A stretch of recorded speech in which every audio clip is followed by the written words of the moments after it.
수도 있겠지만 그 자녀들은 어렸을 때 이 예배하는 순간순간들이 필름처럼 사진처럼 다 남게 되어져 있습니다. 그래서 어렸을 때 부모님이랑 같이 예배드렸던 시간, 부모님이 나를 꼭 안아주시고 기도해 줬던 시간, 그 모든 것들이 나중에 이 아이들이 성인이 되어서 독립을 한 이후에도 굉장히 큰 힘과 위로와 격려가 됩니다. 나를 위해서 기도해 주시던 그분들, 지금도 나를 위해서 기도해 주시겠지, 이거보다 더 큰 힘이 없는 것이죠. 그래서 이 온세대 연합 예배가 한 달에 한 번씩 진행이 되어지는 것이 우리 자녀들에게 있어서나 여러분들의 가정에 있어서나 축복이 되어지는 줄 믿습니다. 특별히 온세대 연합 예배 때는 또 평소에 안 오시던 부모님들 중에서도 함께 오셔서 예배하는 경우들이 있는데 너무나 잘 오셨고 하나님의 평화와 기쁨이 여러분들의 가정과 삶 가운데 충만하시기를 주의 이름으로 축원합니다. 우리 오늘 함께 나누고자 하는 이 말씀의 이젠 이야기는 여호수아라는 사람의 이야기입니다. 자, 누구라고요? 예, 여호수아예요. 어제 우리 교회에서 결혼식이 있었는데 굉장히 아름답게 잘 끝났습니다. 그 청년들이 특송을 부르는데 눈빛이 너무 부러워하더라고요. 나도 빨리 저 흰색 드레스를 입고 막 되고 싶고, 그 남자들도 나도 빨리 예쁜 여자친구 만나서 결혼만 할 수 있다면 얼마나 좋을까, 이제 꿈이 보였어요. 그래서 굉장히 부러워하는 시간, 아름다운 시간이었습니다. 근데 또 다른 눈빛들이 있었어요. 그건 이미 결혼을 하신 분들, 그분들의 눈빛은 마냥 빛나지만은 않았던 것 같아요. 굉장히 축하하고 잘 살아라 덕담도 하지만 한켠에는 그래 더 말을 못 잇는 것이죠. 아까 2부 때 신랑 신부가 예배를 드려서 차마 말을 더 못 했는데 솔직한 심정, 고생길이 훤하구나, 이제는 그렇게 예측을 하는 것이죠. 근데 사실 되게 함께 하나 되어지는 시간은 얼마나 좋은 시간입니까? 보통 사람들이 사랑의 결실이라고 말을 하잖아요. 근데 우리는 알죠. 이것은 결실이 아니라 시작일 뿐이라는 걸. 지금까지는 에피타이저였을 뿐이지 이제부터 본 게임이 시작되었다. 이제 앞으로 너희들의 찬란한 미래를 축복하며 잘 왔다. 이 판에 이제는 이런 마음이 있는 것이죠. 어제 서로가 서로를 위해서 편지를 읽어줬어요. 다 좋은 말이었는데 특별히 신부는 어찌 보면은 굉장히 감이 좋았던 것 같아요. 이런 말을 했던 것이 굉장히 기억이 남아요. 무슨 말을 했냐면은 당신과 함께 시작하는 것이 기대도 되고 걱정도 되지만 기대가 더 큰 것 같아. 굉장히 저는 뼈 있는 말이라고 생각을 했습니다. 여기가 오랫동안 연애를 하면서 뭐 좋은 날들도 있었겠죠, 그렇죠? 싸울 때도 있었을 것이고 되게 기쁨을 공유하는 추억도 있었겠지만 다시 기억하고 싶지 않은 추억도 공유를 했던 것이죠. 그래서 그럼에도 이 사람이다 믿기에, 확신이 있기에 결혼을 하는 건데 거기에는 그래서 두 가지 감정이 공존하는 겁니다. 기대가 있어요.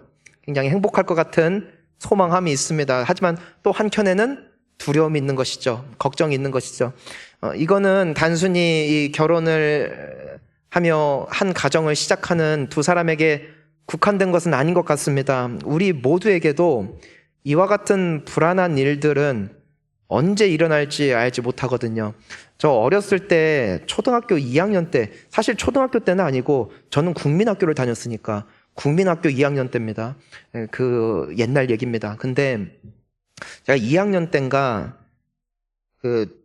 그때는 토요일 날도 오전에 수업이 있었던 걸로 기억을 해요. 그래서 토요일 날 수업하고 친구랑 같이 다음 주에 보자, 월요일 날 보자, 안녕하고 인사하고 월요일 날 왔는데 그 친구 사진이 운동장에 걸려 있는 거예요. 그리고 선생님이 애들 다 나오래요. 보니까 그 아이가 이젠 주말에 사고로 세상을 떠난 거예요. 굉장히 그때 처음 받았던 충격이었거든요.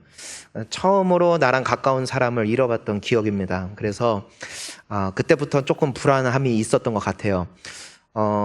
우리가 어렸을 때는 아침에 눈을 뜰 때 애들이 되게 신나잖아요. 오늘은 뭐하고 놀까? 막 특별히 주말만 찾아오면은 아이들은 막 신납니다. 학교를 안 간다는 것만으로 굉장히 들뜹니다. 하지만 부모님은 주말이 왔다 하면서 굉장히 오늘 하루 이 아이들과 어떻게 시간을 보낼까 걱정을 하기도 합니다. 어느샌가 시간이 지나면서 아침에 눈을 뜨는 것이 상쾌하고 기분이 좋고 기대가 되기보다도 한켠에는 걱정과 수북히 쌓여있는 우리의 삶의 일들을 생각하면서 한숨을 쉬기도 하는 것이 이것이 우리가 피할 수 없는 삶의 또한 어려움이 아닌가 생각을 해봅니다. 여러분, 여호수아에게 있어서도 이런 일이 일어난 것이죠. 예측하지 못한 일이 일어난 것입니다.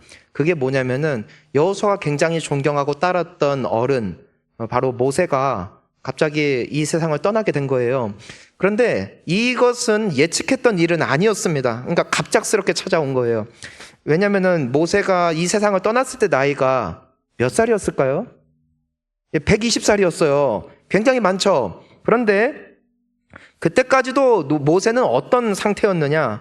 신명기 34장 7절 말씀을 보면은 이렇게 기록이 돼 있어요. 우리 한번 읽어볼까요? 모세가 죽을 때 나이 120세였으나 그의 눈이 흐리지 아니하였고 기력이 쇠하지 아니하였더라. 그러니까 모세는 굉장히 나이가 많았지만 어땠다는 것이에요? 굉장히 건강했고 굉장히 활동적이었으며 또 시력도 굉장히 좋고 모든 것이 완전한 사람이었다는 것을 볼 수 있게 됩니다. 근데 갑자기 하나님이 넌 여기까지 그러고 부르셨다는 것이죠. 왜 그렇게 됐냐면은 우리가 이것을 생각을 해봐야 됩니다. 모세가 처음에 그 이스라엘 백성들의 지도자가 됐을 때는 정말 하나님 앞에 굉장히 겸손한 사람이었어요. 매일매일 기도하고. 왜냐면은 하나님이 도와주시지 않으면 도저히 내가 이 일을 할 수가 없습니다라는 겸손한 마음, 하나님을 향한 그 신뢰의 마음이 충만했기 때문에 항상 기도하고 항상 하나님 앞에 매달리는 사람이었습니다. 그래서 우리가 잘 알다시피 모세가 지팡이를 내밀었을 때 홍해가 갈라지기도 했고요. 또 하나님 앞에 기도했을 때 하늘에서 만나가 떨어지기도 하고, 또 기도했을 때 하나님이 바람을 보내셔서 메추라기 떼를 보내기도 하시고, 놀라운 기적들이 많이 일어났습니다. 또 이들이 광야를 지나가는 사람들이었기 때문에 물이 없잖아요. 물이 없으면은 오래 못 사니까. 근데 물이 없는 거예요. 오아시스도 없고. 그리고 이 이스라엘 사람들의 숫자만 해도 거의 200만 명이니까 너무나 많은 거예요. 우리 서산 인구가 몇 명인 줄 아시죠? 18만 명 정도 되잖아요. 내가 봤을 때 그것도 약간 좀 튀긴 것 같아요. 그거보다는 조금 적은 것 같아요. 다 합쳐야 18만 명이에요. 200만 명이면 얼마나 많은 숫자입니까? 그러니까 그 사람들에게 줄 물이 없는 거예요. 그러니까 모세가 할 수 있는 것은 진짜 딴 게 없었어요. 하나님 앞에 기도할 수밖에 없었어요. 왜냐면은 사람이 뭐 땅을 파서 물을 얻을 수 있는 것도 아니고, 뭐 사람들이 어디 강에서 물을 끌어올 수 있는 환경도 아닙니다. 그러니까 항상 모세는 하나님 앞에 결사각오로 기도했던 사람이었습니다. 그때마다 하나님께서 말씀을 주셨죠. 그래서 모세에게도 뭐라고 말씀하셨냐면, 저기 있는 저 바위를 너의 지팡이로 쳐라. 그러면은 물이 나와서 모든 백성들이 마실 수 있을 것이다. 그래서 모세가 얼마나 기뻤겠습니까? 하나님께서 그렇게 말씀해 주시니까. 그래서 가서 두려운 마음으로 그 지팡이로 바위를 쳤을 때 바위가 갈라지고 그 속에 감춰져 있던 샘의 근원이 터져나와 냇가를 이루고 그 수많은 백성들이 다 물을 마실 수 있었던 사건들이 있었습니다. 이것이 모세가 40년 동안 이스라엘 백성들의 지도자로 살면서 살아왔던 삶이었어요. 모세라는 인물이 위대했기 때문에 지도자로서 삶을 살았던 것이 아니라 그의 위대함은 철저히 하나님을 붙잡으면서 오는 것이었다는 것입니다. 사랑하는 성도님 여러분, 우리가 살면서 우리가 잘나봐야 얼마나 잘났습니까? 한치 앞을 알지 못하는 것이 우리 인생길 아니겠어요? 언제 어떤 일이 일어날지 알 수 없는, 그리고 모세가 직면한 것처럼 내 힘으로 해결할 수 없는 일들이 우리 주변에는 너무나 많이 깔려 있어요. 우리의 삶이, 그럼에도 우리의 미래가 두렵지만은 않을 수 있는 이유가 있다면 내가 하나님을 붙잡을 때 비로소 가능하다는 것입니다. 하나님은 우리에게 항상 새 힘을 주시고 지혜와 능력을 주시며 우리와 함께 하시는 하나님이심을 믿습니다. 그것이 모세가 그토록 많은 기적을 일으킬 수 있었던 이유예요. 모세의 능력이 아니라 하나님의 능력이 하나님을 붙잡은 모세를 통해서 흘러나왔던 것이죠. 여러분, 근데 그거 아시나요? 기적도 왜 기적이냐? 일어나지 않는 일이 일어나니까 기적이잖아요. 근데 기적이 반복되면은 그것은 뭘까요? 일상입니다. 범상치 않은 일들이 처음 일어날 때는 놀라워합니다. 하지만 그 범상치 않은 일들이 매일같이 반복해서 일어나면 그것은 평범함이 됩니다. 모세가 10년, 20년, 30년 하나님 앞에 정말 간절히 무릎 꿇으면서 나아갈 때에는 이런 기적들이 계속 일어나요. 그런데 모세가 120세 정도 되었을 때에는 사람이 어떻게 되냐면은 하나님 앞에 기도할 때마다 그런 기적들이 일어나잖아요. 한 번이 아니라 계속 일어났잖아요. 그러니까 이것이 자연스러워지는 거예요. 처음에는 이 모든 순간이 너무나 놀랍고 감사한데 계속해서 반복되니까 평범해지는 거예요. 이런 사건이 일어났습니다. 이 이스라엘 백성들은 굉장히 불평불만이 많았거든요. 그날도 목말랐다고 막 목마르다고 물 어딨냐고 막 불평했어요. 그러니까 이 모세가 평소 같았으면은, 원래 같았으면은, 하나님 저 백성들을 내가 어떻게 합니까? 하나님 도와주셔야 됩니다 해서 하나님이 자 오늘도 내가 그 일을 행할 것이다 하면은 물이 이렇게 터져 나오는 이런 것이 반복이었는데, 이날은 모세가 화가 난 거예요. 근데 언제까지 징징거릴래? 그래가지고서 지팡이를 쫙 뽑고, 이제는 원래는 하나님의 이름으로 한 번 치면 되는데 내가 언제까지 니네들한테 이런 일을 해야겠냐 하면서 화가 나가지고 바위를 2번을 내려칩니다. 그러니까 하나님을 향한 간절함이 지워져 있어요. 하나님을 향한 엎드림도 지워져 있어요. 매일같이 일어나는 일이니까 그냥 내가 한 것처럼, 그냥 평범한 것처럼 때리는 거예요. 과연 물은 터져 나왔습니다. 왜 물이 터져 나왔느냐? 모세의 능력이 아니라 하나님이 그 백성들을 살리시기 위한 은혜였죠. 하지만 하나님이 거기서 모세에게 말씀하세요. 너는 여기까지. 너는 여기까지. 여러분, 우리가 생각을 해보면 사실 우리의 이 평범한 일상이 매일의 기적임을 우리는 압니다. 사실 병원에 한번 입원해 본 분들은 다 말할 거예요. 자유롭게 화장실 갈 수 있는 게 얼마나 큰 축복인지. 수술 받아본 분들은 아마 다 아실걸요? 좀 더러운 얘기긴 한데 처음 방구 낄 때 그 방구 끼는 게 얼마나 기적인지 배째 본 분들은 다 아시죠? 다리 거의 절단나다시피 무릎 관절 수술한 분들은 지팡이 없이 걷는 일상이 얼마나 그리운지 모르겠습니다. 오늘도 어느 한 분이 여기 시술을 받으셨는데 제대로 숨을 쉴 수 없다고 기도 부탁을 하시는데, 내가 지금 무의식 중에 호흡할 수 있는 것이 기적임을 우리는 압니다. 여러분, 우리가 뭔데 하나님의 자녀예요. 우리가 뭔데 구원을 받아요? 예수님이 나를 위하여 죗값을 치르시고 나를 천국 백성 삼으신 것은 이건 기적 위의 기적입니다. 내가 어떻게 하나님의 자녀가 될 수 있어요? 내가 어떻게 불완전한 자가, 죄 많은 자가 어떻게 천국을 약속받을 수 있어요? 여러분, 우리가 아무리 이 세상에서 고생하고 수고스러운 인생을 산다 할지라도 나의 인생 여정의 마지막 끝이 천국임을 알기 때문에 우리에게는 소망이 있는 줄 믿습니다. 여러분, 자녀가 태어날 때 사지가 멀쩡한 것 그 자체가 기적임을 우리는 알아요. 우리는 그거밖에 기도하는 게 없어요. 하지만 그 기적이 매일이 되어지고 반복이 되어지자 어느샌가 우리는 순간순간 하나님을 의지하던 인생길이 당연한 것이 되어지고 자연스러운 것이 되어지고 어느샌가 감격이 없어진 채 살아냈던 이 모세와 같은 모습으로 전락하고 있는 것은 아닌가 다시 한번 생각을 해보게 되는 것입니다. 어르신들은 그 전쟁이 끝난 지 얼마 안 된 혹은 전쟁 때를 경험해 보신 분들은 우리나라가 지금 이렇게 잘 사는 것이 얼마나 기적인지를 알고 계실 것입니다. 하지만 수십 년의 세월이 흐르고 어느샌가 풍요로움도 일상이 되어진, 감사가 없어진, 오히려 더 많은 갈등과 분쟁과 또 불평과 불만으로 어두워져 가는 이 시대에 필요한 것은 무엇인가? 예수님의 말씀과 동일합니다. 첫사랑을 회복하라. 그 하나님의 은혜, 우리의 매일은 기적임을 믿습니다. 내가 살아 숨쉬는 것, 하나님의 자녀로 사는 것, 내 자녀가 나의 곁에 있는 것, 이 모든 것은 주님의 은혜라는 사실, 이것을 잊지 말아야 할 것입니다. 모세는 이걸 잊어버렸어요. 그러니까 무엇이 사라져요? 기도가 사라져요. 무엇이 사라져요? 간절함이 사라져요. 그러자 하나님은 여기까지. 그래서 정정하다가 갑자기 간 거예요. 이거는 모세의 이야기입니다. 사랑하는 성도님 여러분, 세상 끝날까지 주님 앞에 겸손한 우리가 되어야 될 줄 믿습니다. 끝까지 마지막까지 주님께 엎드리십시오. 나는 하루도 주의 은혜 없이 살 수 없습니다라는 이 고백이 허황된 그냥 공중에 뜨는 고백이 아니라 우리의 진실된 고백이 될 수 있기를 주의 이름으로 축원합니다. 자, 그래서 여호수아가 모세를 잃었어요. 너무 충격이에요. 갑작스러운 죽음이었다는 것이죠.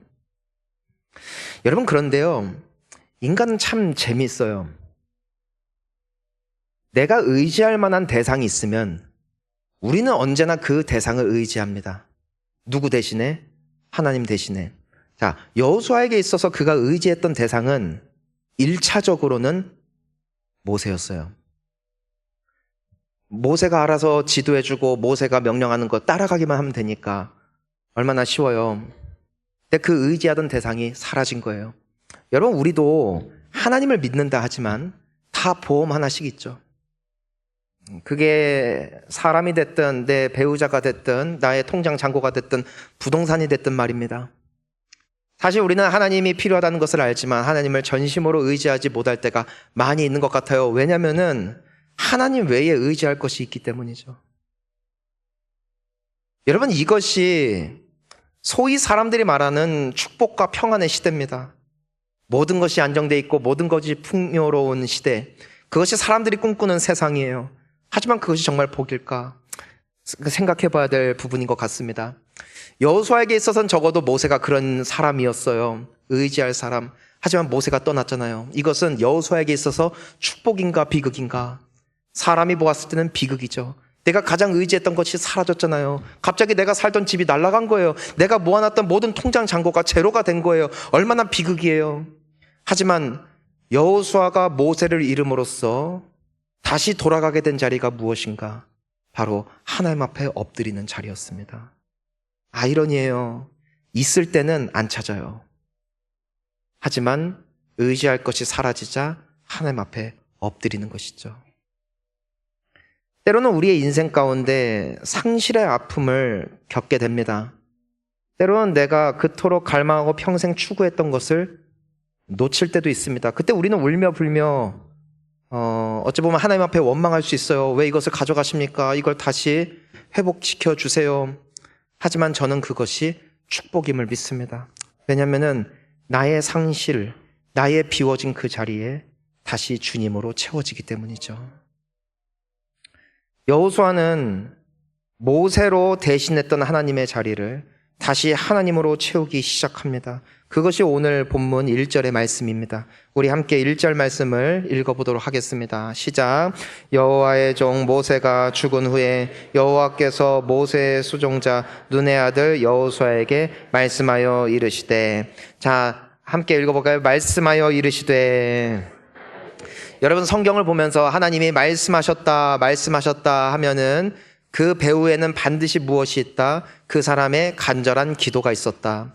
왜냐하면 기도할 때 하나님은 응답하시기 때문이에요. 기도할 때 하나님은 말씀하십니다.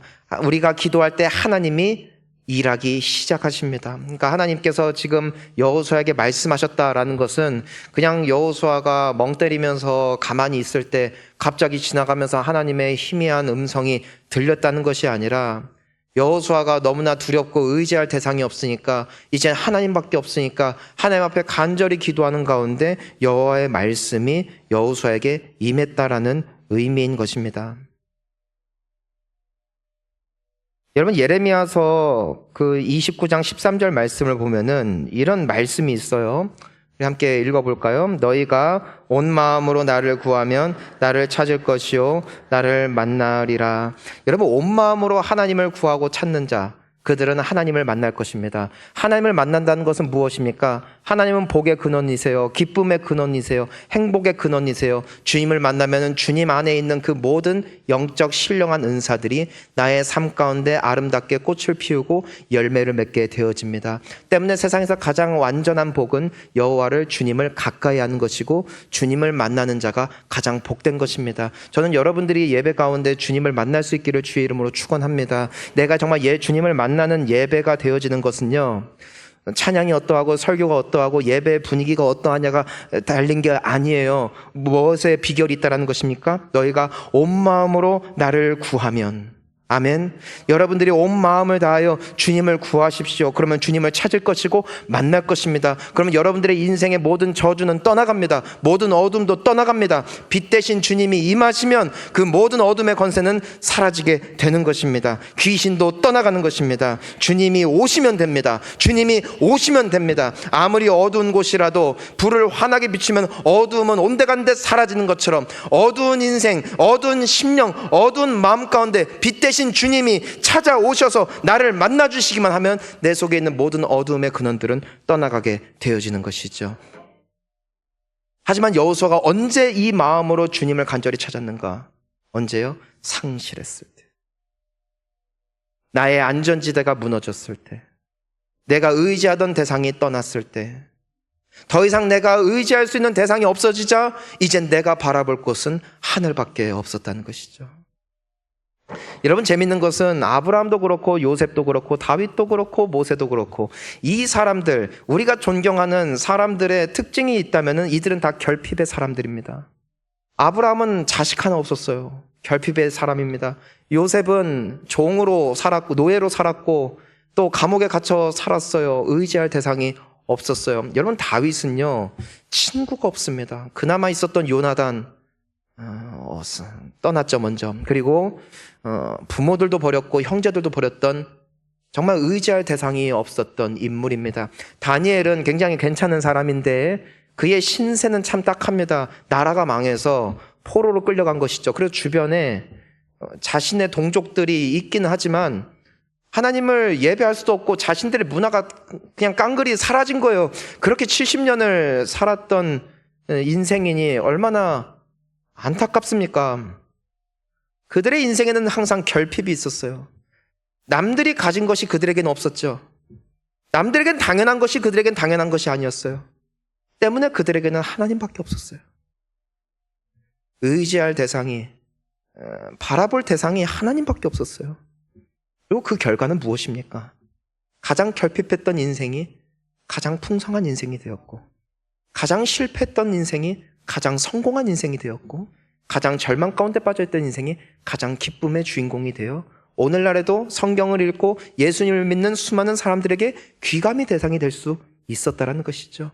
왜 그렇습니까? 그들의 빈 자리를 주님이 채우셨기 때문에. 저는 여러분, 오늘날 우리가 사는 것이 보통 힘든 게 아니에요. 경제적으로 무너지죠. 세계 평화 조약 따위는 그냥 종이 쪼가리 같아요. 다 파괴되고 있어요. 언제 이 나라에도 미사일이 떨어질까? 이제는 감히 호언장담하면서 우리나라는 괜찮을 거야 말하기에는 이제는 점점 불안정한 상황으로 우리는 치닫고 있음을 보게 됩니다. 어렵고 괴로울 때, 이때가 바로 주님으로 채울 때입니다. 나의 모든 것이 사라지기 시작할 때, 그 자리를 주님으로 채우기 시작할 때 주님의 새 일은 시작될 것입니다. 위기가 오히려 기회가 되어질 수 있는 유일한 이름, 그분이 바로 예수 그리스도이십니다. 이것이 여호수아가 상실로 말미암아 먼저 취했던 원래의 자리였습니다. 한 가지가 더 있습니다. 우리 2절 말씀 함께 나눠보겠습니다. 2절 함께 읽습니다. 내 종 모세가 죽었으니 이제 너는 이 모든 백성과 더불어 일어나 이 요단을 건너 내가 그들 곧 이스라엘 자손에게 주는 땅으로 가라. 자, 이 여호수아가 위기 앞에 먼저 하나님 앞에 돌아가 하나님에게 간절히 기도했죠. 그 첫 번째 모습이었어요. 두 번째, 여호수아가 이 위기를 이겨낼 수 있었던 비결은 무엇인가? 내면의 목소리가 아니라, 주변에 있는 사람들의 말이 아니라 하나님의 말씀에 귀를 기울이기 시작했다는 것입니다. 여러분, 이 말씀을 보니까 하나님이 뭐라고 여호수아에게 말씀하십니까? 이제 너는 모든 백성과 더불어 뭐 해라? 일어나 이 요단강을 건너 내가 그들 곧 이스라엘 자손에게 주는 그 땅으로 뭐 하래요? 가래요. 여러분, 만약에 여러분들이 200만 명을 이끄는 수장이 하루아침에 되었다면 여러분들은 무엇부터 하시겠습니까? 물론 사람마다 다르겠지만 적어도 상식적인 사람이라면은 아마 여러 가지 해야 할 일들로 분주할 것 같아요. 아마 새로운 인사를 해야 될 것이고, 또 여러 가지 전략과 더불어 또 사람들의 마음을 사기 위한 여러 정치적인 전략들, 또 여러 가지 방법들이 있었을 것입니다. 아마 주변에 있는 원로들, 주변에 있는 여호수아를 추종하던 사람들이 이렇게 하셔야 됩니다, 저렇게 하셔야 됩니다, 수많은 말들이 오고 왔을 거예요. 하지만 여호수아가 그때 귀를 기울였던 한 음성이 있었으니 그것이 바로 하나님의 음성이었다는 것이죠. 남들은 머물라고 했을 것이에요. 좀 더 이제는 정비를 다시 체제를 갖춰야 됩니다. 모세의 중심으로 이끌어져 왔던 우리의 군대이기 때문에 당신 체제에서 다시 하려면 장관도 세워야 되고 군대 장관 여러 가지 직위를 다시 세워야 됩니다. 목소리들이 있었을 거예요. 하지만 하나님은 말씀하세요. 일어나라, 건너라, 그리고 내가 주는 땅으로 가라. 여호수아도 머리가 있어요. 상식이 있어요. 하지만 그는 상식을 따르지 않아요. 내면의 목소리를 따르지 않아요. 주변 사람들의 지혜를 따르지 않아요. 하나님의 말씀이 나에게 무엇이라 말씀하시는가, 그것에 주목했으며 그 말씀을 따라 여호수아는 일어났고 백성들과 함께 요단을 건너갔고, 그로 말미암아 하나님께서 주기로 약속하신 모든 땅을 차지하고 전쟁에서 승리할 수 이기게 되어지는 승리의 주역으로 변모되었다는 것입니다. 만약에 사람들의 말을 들었다면, 훨씬 탁월해 보이는 지혜의 말을 들었다면 이와 같은 결과가 있을 수 있었을까요? 아니요.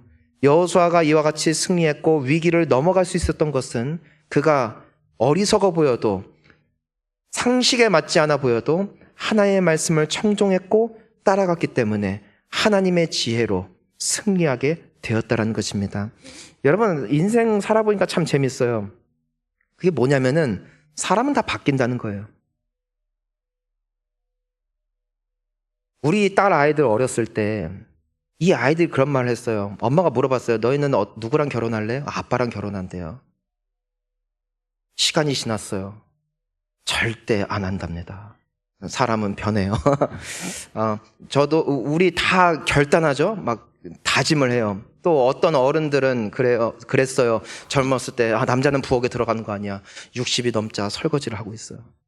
노후 보장을 위함이죠. 사람은 다 변해요.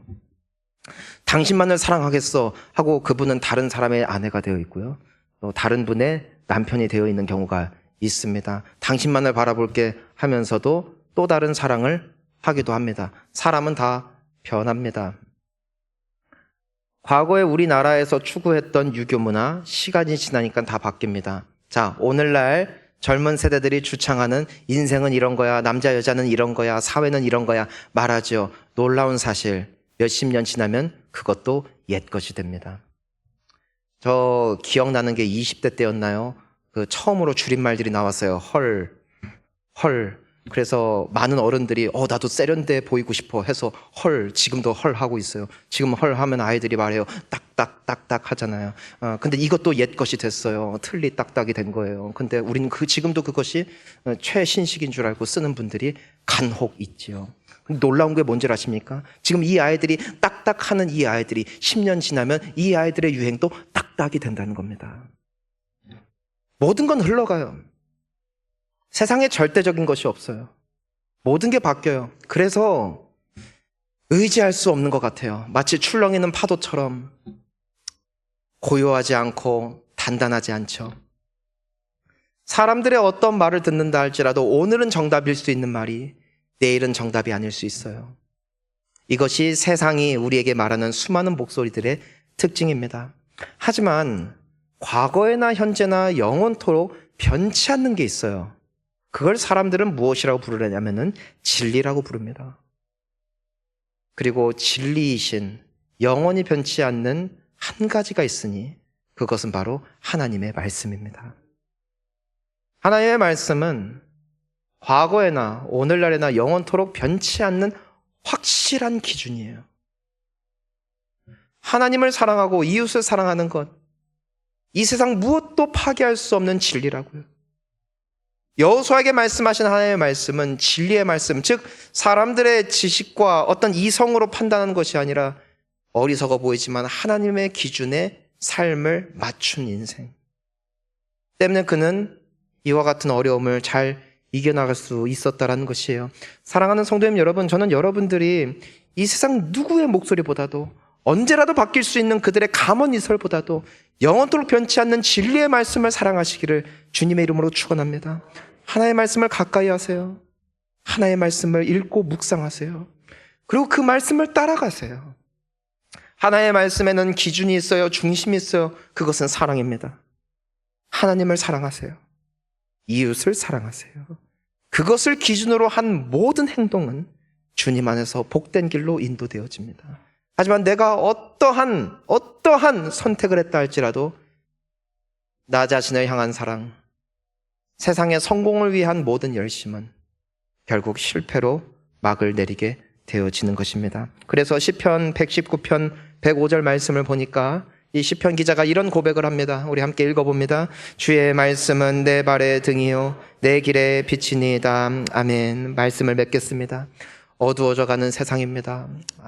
갈피를 잡을 수 없는 순간순간이 우리 앞에 펼쳐져 있습니다. 여러분, 이때 우리가 돌아가야 할 분, 그분이 바로 주님이십니다. 여러분, 인생에 상실의 아픔이 있으십니까? 그 자리를 주님으로 채우십시오. 말씀으로 채우십시오. 기도로 채우십시오. 그러면 나는 잃은 것 같지만 오히려 얻은 자가 될 것이고, 나는 가난한 자 같으나 오히려 부요한 자였음을 깨닫게 될 것입니다. 그리고 그때 우리는 비로소 고백하게 될 것이에요. 주님, 나는 주님이면 족합니다. 이것이 여호수아의 고백이었고, 이것이 우리의 고백이 되어질 때 우리의 삶에도 이와 같은 아름다운 기적이 나타나게 될 줄 믿습니다. 우리 사랑하는 성도님들, 그 승리의 삶 살아가실 수 있기를 주의 이름으로 축원합니다. 우리 함께 기도하시겠습니다.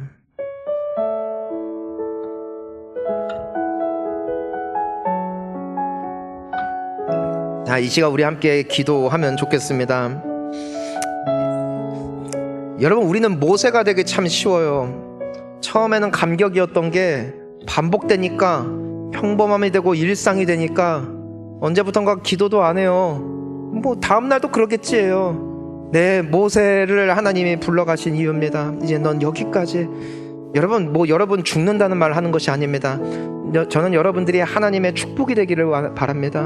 정말 하나님이 쓰시는 귀하고 아름다운 승리의 인생이 되기를 주님도 바라시는 것이죠. 여러분, 일상에 감사하시고 매 순간 주님의 지혜를 구하며 엎드리십시오. 겸손을 놓치지 마십시오. 결코 자만하지 마시고, 그것이 사는 길입니다. 여호수아가 다시 딛고 일어날 수 있었던 이유, 비었던 모세의 자리를 다시 주님으로 채우면서 회복되었음을 기억하며, 이 시간 우리의 삶의 모든 문제들, 오늘 말씀을 기억하며 주님 앞에 결단하며 기도하며 나가겠습니다. 주여, 하나님 아버지 고맙습니다. 나의 빈자리, 그 자리를 우리 주님이 채우십니다. 나의 상실의 자리, 우리 주님이 채우십니다. 하나님, 주님께서 우리와 함께 있습니다. 주님, 사람과의 관계도 그렇고 내가 가진 소유도 그렇고, 시간이 지나고 보니 참 덧없다, 참 아무 의미가 없음을 주님, 내가 잃고 나서야 깨닫게 됩니다. 하지만 여전히 그 자리에 계신 분, 여전히 그 자리를 지키시는 분, 그분이 나의 주, 나의 하나님이십니다. 주님, 나의 공허함을 또 다른 공허함으로 채우는 어리석은 인생 되지 않게 하여 주옵시고, 나의 공허한 이 자리를 우리 살아계신 주님으로 가득히 채우는 나의 삶이 되어지게 하여 주시어서, 주님, 나는 당신만으로 족합니다. 나는 당신이 계셔서 참 행복합니다. 고백할 수 있는 우리 사랑하는 주님의 백성들 한 사람 한 사람 되어지게 하여 주시옵소서. 주님 고맙습니다. 여러분, 이 시간 우리 함께 한 번 더 기도했으면 좋겠습니다. 여러분, 자녀 키우는 법, 사업에 성공하는 법, 부모에게 공경하는 법, 여러 가지 방법들이 있지만 놀라운 건 시간 지나면 그 트렌드도 바뀝니다. 바뀐다는 것은 무슨 의미일까요? 진리가 아니라는 거예요. 진리는 영원한 거예요. 여러분, 행복하기를 원하시나요? 정말 기쁨이 충만하기를 원하시나요? 그 모든 진리가 하나님의 말씀 안에 있습니다. 저는 여러분들이 세상의 목소리보다도 성경을 통하여 들려오는 주님의 음성에 더 귀를 기울이실 수 있기를 주의 이름으로 축원하는 것입니다. 결단하고 그 목소리를 따라가 보세요. 아닌 것 같아도, 사람들이 말하는 것과 틀린 것 같아도 그 진리를 따라가 보세요. 다른 길은 다 무너지겠지만 그 길은 굳건히 서 있는 것을 보게 될 것입니다. 그리고 많은 사람들에게 간증할 수 있는 축복의 주인공이 될 줄을 믿습니다. 우리 각자의 삶 속에 이 말씀을 기억하며 결단하며 이 시간 주님 앞에 기도하며 나가겠습니다. 함께 기도합니다. 주여, 하나님 아버지 고맙습니다. 세상은 흔들립니다. 하지만 주님은 흔들리지 않습니다.